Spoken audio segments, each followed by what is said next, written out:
और जज साहब भी कह रहे हैं क्रिमी ले लागू करना चाहिए।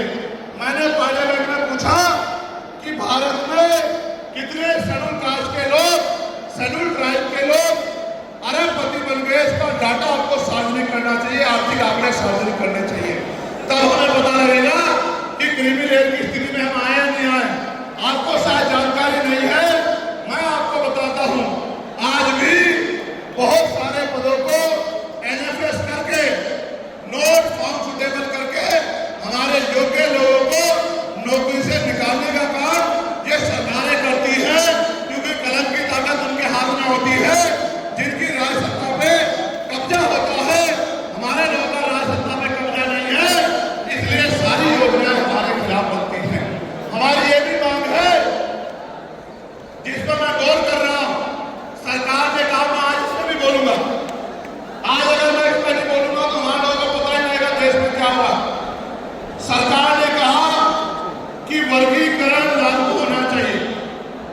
मैंने आपको बताया कि बातें तो बहुत लोग करते हैं, लेकिन जब आरक्षण पे हमला होता है, जब और किसी तरीके से आरक्षण को खत्म किया जाता है, जब गांव-गांव जाके लोगों को समझाने का प्रयास किया जाता है, तब जिन जातियों को आज सरकार के इशारे में गाली दी जा रही है, उनको ही उन्हीं की जिम्मेदारी मान के लोग घर में बैठ जाते हैं कि भाई यही आरक्षण की रक्षा करेंगे, यही अधिकार की रक्षा करेंगे।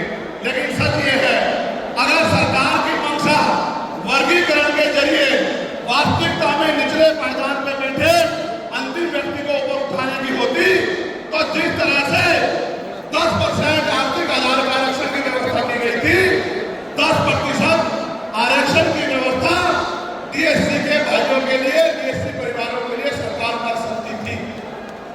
उनका कोई मतलब नहीं बैठता था कि इनमें टुकड़ा डाल दे, क्योंकि सरकार जानती है इनमें बंटवारा हो जाएगा तो इनके खिलाफ आंदोलन आसान हो जाएगा, इनको पता भी नहीं चलेगा, तब इनके अधिकार खत्म हो गए। मैं आपसे कहना चाहता हूं, सरकार बताए उनके पास वर्गीकरण की क्या पॉलिसी, किस आधार पर वर्गीकरण करना चाहते हैं, कौन से आंकड़े उनके पास है, कौन से डाटा उनके पास है। मैं सरकार से जानना चाहता हूं, सरकार कमेटियां बना दे और वर्गीकरण किस फॉर्मूले पे करेगी ये भी बता दे। हम सरकार को भी सुनना चाहते हैं। अभी देश में पिछले दरवाजे से कुछ नहीं होगा, जो कुछ होगा आमने सामने होगा। अगर हमारे अधिकारों की बात आएगी तो लड़ाई आमने सामने हो जाएगी। सरकार ये भी बताए क्या वो रोस्टर में बदलाव करेगी, क्या सरकार रोस्टर में बदलाव करेगी, सरकार बताएगी।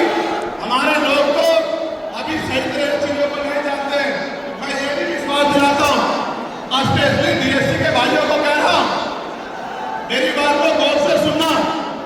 स्पेशली डीएससी के भाइयों को कह रहा हूं, उन जातियों को जो लोग आंदोलन कर रहे हैं, आपको एहसास नहीं है, जब देने की बारी आएगी हम बताएंगे अपने भाइयों को किस तरह से आगे बढ़ाया जाता है, किस तरह से उनकी हिस्सेदारी दी जाती है। अभी तो आपको देने कुछ है नहीं। मैं आपको विश्वास दिला देता हूं, डीएससी की जो हमारे भाई हैं, वाल्मीकि समाज के भाई हो, धानु समाज के भाई हो, और बागड़ी समाज के भाई हो, और किसी सैसी समाज के भाई हो, मैं चंद्रशेखर आजाद वचन देके कहता हूं बहुजन समाज के सामने, ये हमारी आपसी बातचीत है। आप दुश्मन के इशारों पे काम मत करो, हम लोग बैठ के अपनी लड़ाई को निपटा लेंगे। हम लोग अपने आप बैठ के चर्चा करके आपके साथ बैठ के, अगर कहीं हमें कुछ डर भी है, आप चीजों को नहीं समझ पा रहे या हम लोग समझा भी पा रहे, अगर आपको अधिकार मिलता है तो बताओ, हमारे किसी व्यक्ति को तकलीफ है क्या, बताओ। अगर हमारे डीएससी के भाइयों को अधिकार मिलता है, बताओ, हाथ उठा के बताओ, तकलीफ है क्या हमें किसी को। ये इतना बड़ा जन समूह गवाही दे रहा है, अगर डीएससी के भाइयों को कुछ मिलता है तो हमें तकलीफ नहीं है, लेकिन हम इस सरकार की मंशा को जानते हैं।